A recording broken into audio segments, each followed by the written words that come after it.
I kept quiet, but the effort cost me so much that sometimes I was bathed in perspiration, and my meditation consisted merely in suffering with patience. After a time I tried to endure it in peace and joy, at least deep down in my soul, and I strove to take actual pleasure in the disagreeable little noise. Instead of trying not to hear it, which was impossible, I set myself to listen, as though it had been some delightful music, and my meditation, which was not the prayer of quiet, was passed in offering this music to our Lord.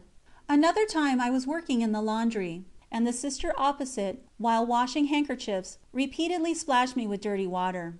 My first impulse was to draw back and wipe my face, to show the offender I should be glad if she would behave more quietly. But the next minute I thought how foolish it was to refuse the treasures God offered me so generously, and I refrained from betraying my annoyance. On the contrary, I made such efforts to welcome the shower of dirty water, that at the end of half an hour I had taken quite a fancy to this novel kind of aspiration, and I resolved to come as often as I could to the happy spot where such treasures were freely bestowed. Dear Mother, you see that I am a very little soul, who can only offer very little things to our Lord. It still happens that I frequently let slip the occasion of these slender sacrifices, which bring so much peace. But this does not discourage me. I bear the loss of a little peace, and I try to be more watchful for the future. How happy does our Lord make me, and how sweet and easy is His service on this earth!